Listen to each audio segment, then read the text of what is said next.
Hello dear student, I am here to discuss the concept of nuclear physics with you. Dear students, nuclear physics के बारे में मैं आपके साथ discuss करूंगी। वैसे तो ये काफ़ी वाइड फील्ड है, लेकिन हम थोड़ा सा सिलेबस को ध्यान में रखते हुए डिस्कस करेंगे। First of all I want to discuss with you about the name of this physics. हमने इसका नेम स्टडी किया न्यूक्लियर फिजिक्स, तो आपको नेम से ही क्लियर हो रहा है कि कहीं ना कहीं न्यूक्लियस से कनेक्टेड फिजिक्स है। तो यही चीज है कि nuclear physics is that branch of physics in which we deal with the nucleus and its properties. ठीक है, मीन्स हम न्यूक्लियर फिजिक्स में जो एटम के इनसाइड न्यूक्लियस होंगे हम उनको स्टडी करेंगे, उनके कॉन्स्टिट्यूएंट्स को भी स्टडी करेंगे। ठीक है, कॉन्स्टिट्यूएंट्स मीन्स जिन कंपोनेंट से आपका न्यूक्लियस बना हुआ है। फिर उनकी इंटरेक्शन को हमें स्टडी करना है। इंटरेक्शन में ये चीजें आ जाएंगे स्टूडेंट्स कि जब आप किसी भी पार्टिकल को या किसी रेडिएशन को न्यूक्लियस के साथ इंटरेक्ट करवाते हो, then what will happen to that. ठीक है, तो इंटरेक्शन में न्यूक्लियस के अंदर आप रेडिएशंस डाल भी सकते हो और न्यूक्लियस से कोई रेडिएशन या पार्टिकल एमिट भी हो सकता है। हम उन दोनों चीजों को इंटरेक्शन के सिस्टम में स्टडी करेंगे। फिर उसके बाद सबसे जो ये कह सकते हो कि फ्रूटफुल चीज होती है साइंस की, दैट इज एप्लीकेशंस। तो न्यूक्लियर फिजिक्स की एप्लीकेशंस जो है हमारे पास वो कई फील्ड्स में है, मेडिसिन में है, पावर में है, या फिर इमेजिंग करने में भी हमें इस चीज का ये कह दो कि हम इसका यूज भी करते हैं स्टूडेंट्स। तो यहाँ पे एप्लीकेशंस की अगर हम बात करें तो उसमें काफ़ी चीज़ें आ जाएंगी, जैसे रिएक्टर्स भी हम मोस्ट कॉमनली +2 से पढ़ते आ रहे हैं, वो सब चीज़ें एप्लीकेशंस में आएंगी। तो hope so students nuclear physics का मीनिंग आपको क्लियर हो गया होगा। और जब भी आप न्यूक्लियर फिजिक्स का नाम लो तो आपके माइंड में ये फटाफट क्लिक करना चाहिए कि we are studying about nucleus और सम अदर प्रॉपर्टी और एप्लीकेशन ऑफ द न्यूक्लियस, कि न्यूक्लियस के बारे में जो स्टडी कर रहे हो चीज़ वो न्यूक्लियर फिजिक्स की रेंज में आएगी। वैसे ये फिजिक्स बहुत बहुत ज़्यादा वाइड है, बट हम सिलेबस को ध्यान में रखते हुए कंटेंट को यहाँ पे डिस्कस करेंगे। तो स्टूडेंट्स, जैसे कि आपको पता है आपका पूरा का पूरा सिलेबस 4 यूनिट में डिवाइड किया जाता है। तो हमारे पास 4 यूनिट्स हैं न्यूक्लियर फिजिक्स के भी, जो कि आप इस सेमेस्टर में 5th सेम में स्टडी करोगे, बीएससी फाइनल ईयर के स्टूडेंट्स। और ये जो आपकी फिजिक्स है इसमें जो फर्स्ट यूनिट होगा that will be nuclear structure and properties of nuclei. ये आपका फर्स्ट यूनिट है। इसमें सबसे बेसिक चीजें आप स्टडी करोगे। बेसिक चीजें मतलब जैसे न्यूक्लियर की स्ट्रक्चर में क्या क्या चीजें आती हैं, जैसे न्यूक्लियस किन कंपोनेंट से बना हुआ है, उसकी शेप क्या होगी, उसकी डायपोल मोमेंट क्या होगी, वो किस एनर्जी से इतना टाइटली बाउंड है, उसकी डेंसिटी क्या होगी। इस तरह की फंडामेंटल प्रॉपर्टीज को हम यूनिट फर्स्ट में स्टडी करेंगे।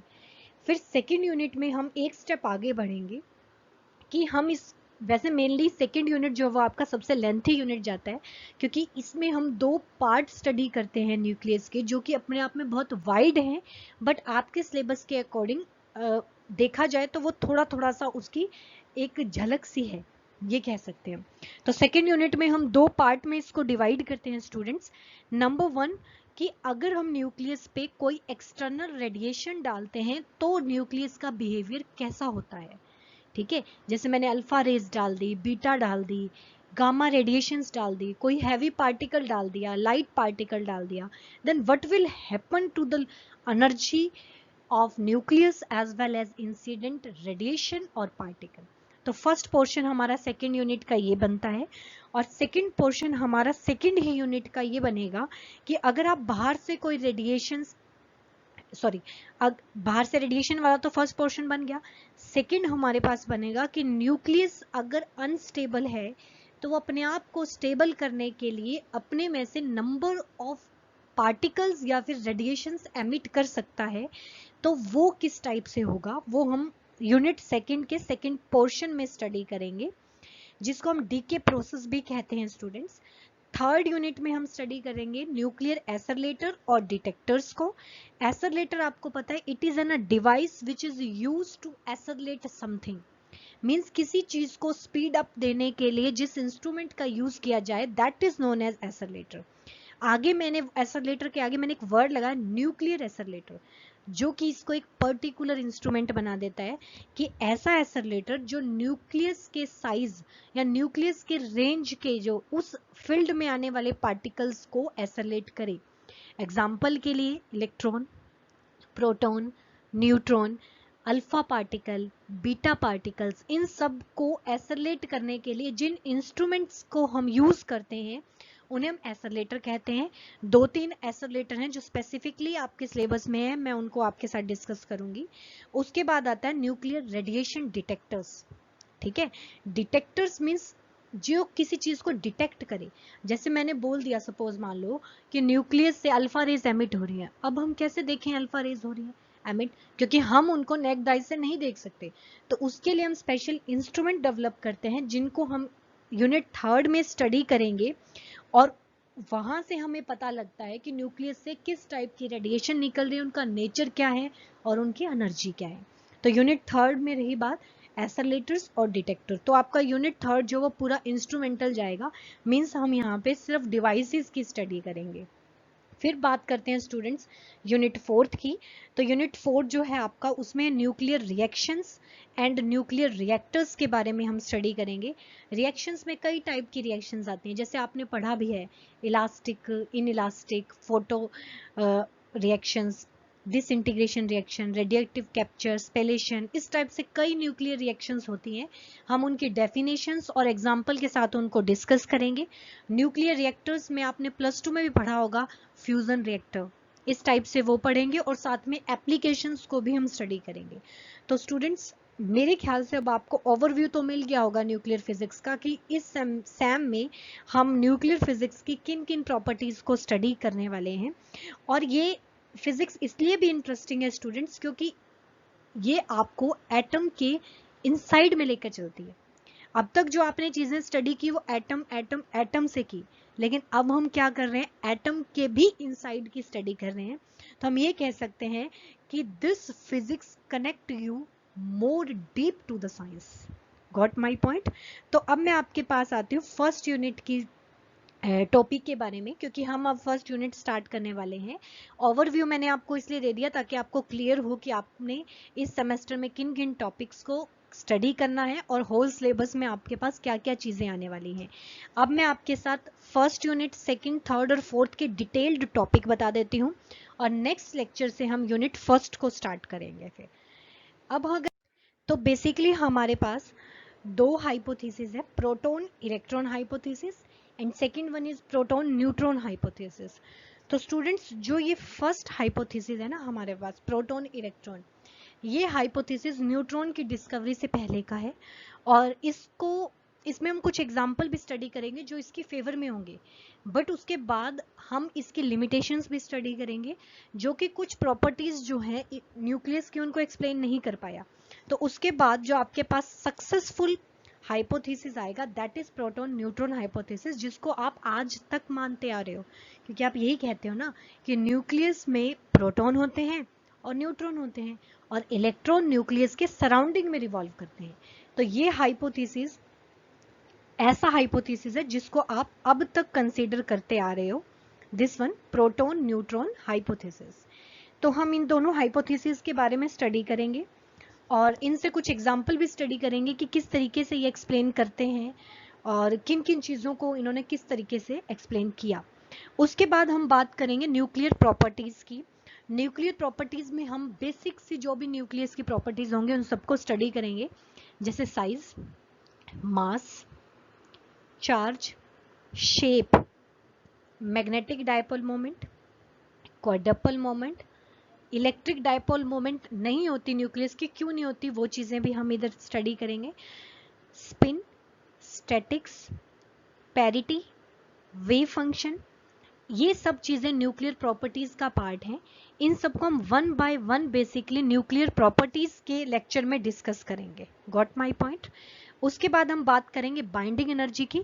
वैसे बाइंडिंग एनर्जी स्टूडेंट्स आप वहां भी पढ़कर आए हो, +2 में भी वही कंसेप्ट यहाँ पे है, बाइंडिंग एनर्जी स्टडी करेंगे, मास डिफेक्ट को स्टडी करेंगे, और न्यूक्लियस स्टेबिलिटी की बात करेंगे कि हम ये तो कह देते हैं कि uranium is not stable nucleus, हमने यही पढ़ा है ना, +2 से हम यही पढ़ते आ रहे हैं। यूरेनियम मोस्ट फेमस एग्जांपल पढ़ते आ रहे हैं कि that is not a stable nucleus, तो उसमें से रेडिएशन एमिट होती है। तो न्यूक्लियर स्टेबिलिटी में हम उस कंडीशन को पढ़ेंगे कि क्यों कुछ न्यूक्लियस स्टेबल होते हैं और क्यों कुछ न्यूक्लियस स्टेबल नहीं होते, ठीक है। और रेडिएशन एमिट करने के बाद वो कैसे स्टेबल बनते हैं, वो सब चीजें हम न्यूक्लियर स्टेबिलिटी में डिस्कस करेंगे स्टूडेंट्स। फिर उसके बाद हम रदरफोर्ड बैक स्कैटरिंग का एक एक्सपेरिमेंट है जो आप पढ़ते आ रहे हो +2 से ही, उसको डिस्कस करेंगे कि उससे हम न्यूक्लियर साइज के बारे में एस्टिमेट लगा सकते हैं कि लगभग न्यूक्लियस का साइज किस रेंज में होगा। फिर उसके बाद हमारे पास आता है बेन ब्रिज मास स्पेक्ट्रोग्राफ। बेन ब्रिज मास स्पेक्ट्रोग्राफ में ये कह सकते हो कि हम न्यूक्लियर मास के बारे में डिस्कस करेंगे, जैसे कि आपने आइसोटोप्स पढ़े भी हैं कि एक ही एलिमेंट के कितने आइसोटोप एग्जिस्ट करते हैं, किस रेशियो में एग्जिस्ट करते हैं और कितने होते हैं, वो हम इस स्पेक्ट्रोग्राफ से डिस्कस करेंगे। ये एक इंस्ट्रूमेंट है जिसको हम स्टडी करेंगे, और इससे भी ज़्यादा फोकस्ड इंस्ट्रूमेंट है जो इसका लेटेस्ट वर्जन है, that is Ben bridge and Jordan mass spectrograph. फिर हम उसको स्टडी करेंगे। उसके बाद हम मोजले लॉ पढ़ेंगे। मोजले लॉ को डिटेल में पढ़ें तो it is a discussion of X ray spectra, तो यहाँ पे हम मोजले लॉ को भी स्टडी करेंगे। और भी कोई छोटे मोटे आर्टिकल्स होंगे स्टूडेंट्स जो कई बार 2 मार्क्स में पूछे जाते हैं, जैसे हम बाइंडिंग एनर्जी के न्यूमेरिकल्स भी यहाँ डिस्कस करेंगे, तो वो हम कंटेंट करते टाइम भी कर लेंगे आपस में डिस्कस कि हम क्या चीज़ आगे गो थ्रू होने वाले हैं। बट मेन जो आर्टिकल्स हैं आपके वो फर्स्ट यूनिट में ये रहेंगे।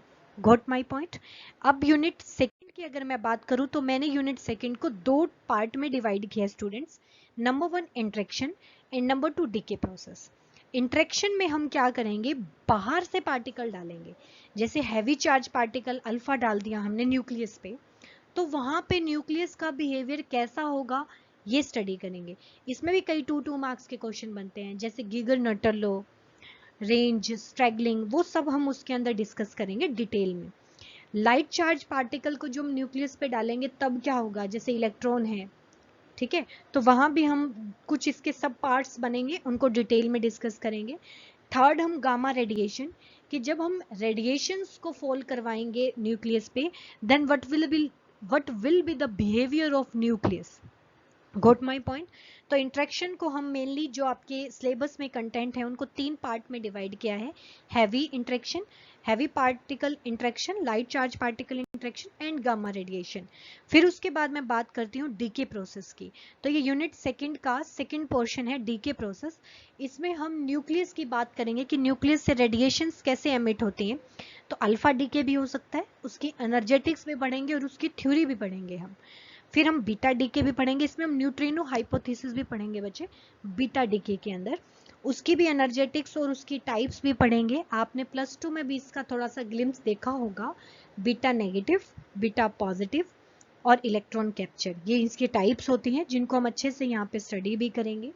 उसके बाद हम ये देखेंगे कि गामा रेज का नेचर कैसा होता है, और जब न्यूक्लियस गामा रेडिएशंस को एमिट करता है तब उसके एनर्जेटिक्स का बिहेवियर कैसा होगा। ये यूनिट सेकंड जो है स्टूडेंट्स, ये इंपॉर्टेंट होने के साथ साथ लेंथी भी है, तो हम इसको अच्छे से करेंगे। इसमें बस यही टॉपिक्स हैं जो कवर होने हैं। फिर मैं बात करती हूँ यूनिट थर्ड की। तो यूनिट थर्ड में हमारे पास इसको भी मैंने 2 पार्ट्स में डिवाइड किया है students, nuclear accelerators and nuclear radiation detectors. अगर मैं एसोलेटर की बात करूं तो ये जो मैंने एसोलेटर्स के नेम लिखे हैं ये बाय नेम आपके सिलेबस में है। डेफिनेशन तो मैंने आपको बताई थी स्टार्टिंग में कि accelerator means it is a device which is used to accelerate, speed up any particle.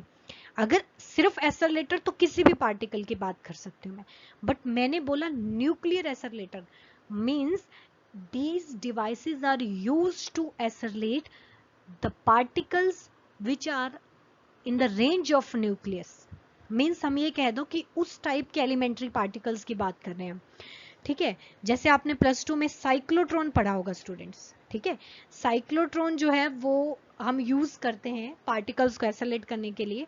वैसे ही हमारे पास ये 4 एसोलेटर्स हैं जो मेनली सिलेबस में है, लीनियर एसोलेटर्स, टेंडम एसोलेटर, साइक्लोट्रॉन एसोलेटर और बीटाट्रॉन एसरलेटर।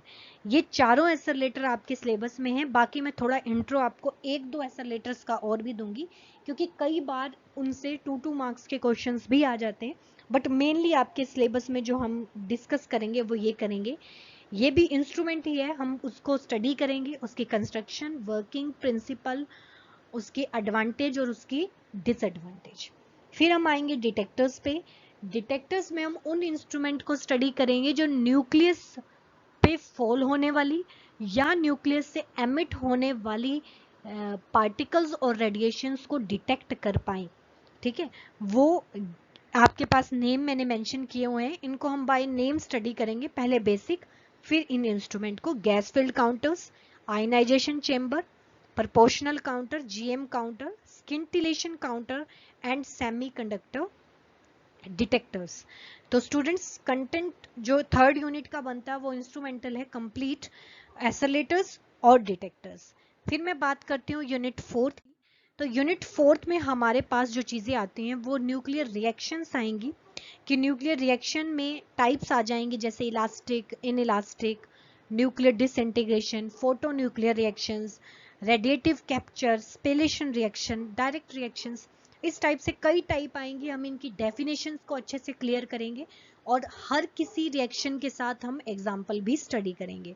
फिर हम कंजर्वेशन लॉज स्टडी करेंगे स्टूडेंट्स, कि न्यूक्लियर रिएक्शन के ड्यूरिंग में कौन कौन सी प्रॉपर्टीज या कौन कौन सी क्वांटिटीज कंजर्व रहती हैं और कौन सी नहीं रहती कंजर्व।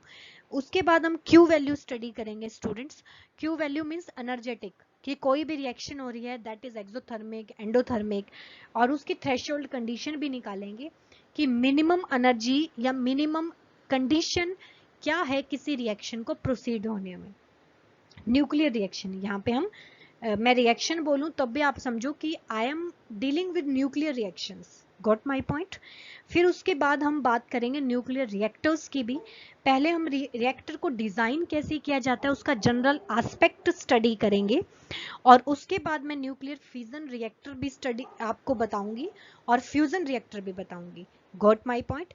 हम कंप्लीट डिटेल में इसको डिस्कस करेंगे, principle, construction, working and its use. आप ये भी कह सकते हो हम एप्लीकेशन भी डिस्कस करेंगे कि न्यूक्लियर रिएक्टर्स की क्या क्या एप्लीकेशन है, कहाँ कहाँ इंडिया में इसके प्लांट लगे हुए हैं या कहाँ अंडर कंस्ट्रक्शन है।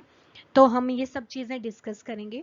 तो स्टूडेंट्स ये हमारा कंप्लीट ओवरव्यू था पूरे सिलेबस का, कि हम न्यूक्लियर फिजिक्स, वैसे तो वाइड है वो, लेकिन हम किन किन टॉपिक्स को टच करेंगे। वैसे आपके जो बेसिक टॉपिक्स हैं न्यूक्लियर फिजिक्स के वो आपके सिलेबस में सभी कवर हो रहे हैं, तो हम इन सबको डिस्कस करेंगे।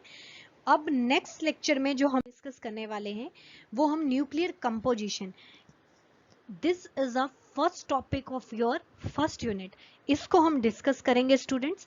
अगर आपको सिलेबस से रिलेटेड कोई भी डाउट हो तो आप मुझसे डिस्कस कर सकते हो, और कोई भी प्रॉब्लम हो कि हम किस चीज को कैसे प्रोसीड करने वाले हैं तो आप मुझसे पूछ सकते हो। बाकी हम अगले लेक्चर में न्यूक्लियर कंपोजिशन आर्टिकल को डिस्कस करेंगे। Okay, thank you.